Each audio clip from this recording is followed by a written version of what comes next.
Hello everyone, আসসালামু আলাইকুম। কি অবস্থা, কেমন আছেন সবাই? আশা করছি সকলে ভালো আছেন। আলহামদুলিল্লাহ, আল্লাহ তাআলার অশেষ মেহেরবানিতে আমিও খুব ভালো আছি। আমি হাবিবুল্লাহ আছি আপনাদের সাথে ফরিদপুর মধুখালী থেকে। চলুন বন্ধুরা, আজকের ভিডিওটি শুরু করা যাক।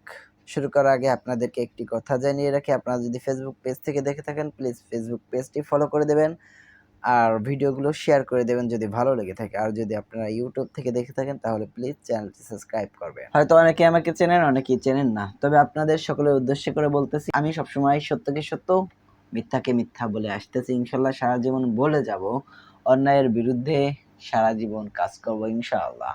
যেখানে অন্যায় দেখব অবশ্যই আমি আমার সর্বোচ্চ দিয়ে সেই অন্যায়টাকে রুখে দেওয়ার চেষ্টা করব। আপনাদেরকে রিকোয়েস্ট করতেছি, আপনাদের আশপাশে আপনারা নজর রাখবেন। এখন আমাদের স্বাধীন, আপনারা সকলেই স্বাধীন মতো কথা বলতে পারবেন, আপনারা সকলেই প্রতিবাদ করতে পারবেন।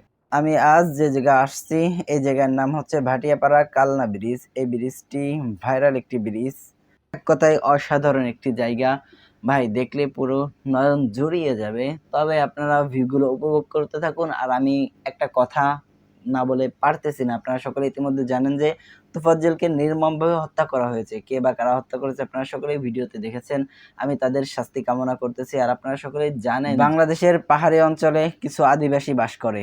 আপনারা সকলেই জানেন যে তারা সেনা শাসন চাচ্ছে না, তারা চাচ্ছে মুক্ত জীবন।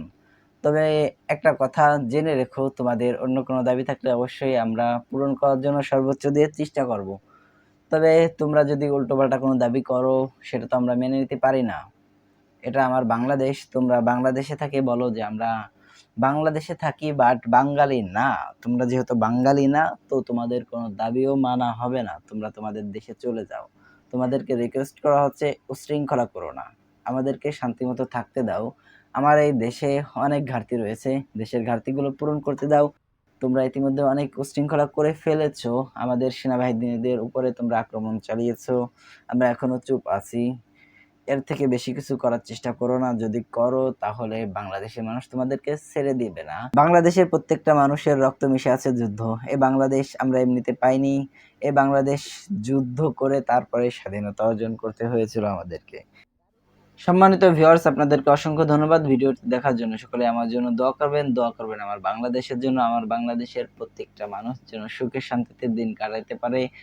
আমাদের বাংলাদেশের যেসব ঘাটতি আছে আমরা যেন সেই ঘাটতিগুলো খুব সহজেই তাড়াতাড়ি পূরণ করতে পারি। আল্লাহ যেন আমাদেরকে সেই তৌফিক দেয়। সকলে ভালো থাকবেন। আসসালামু আলাইকুম।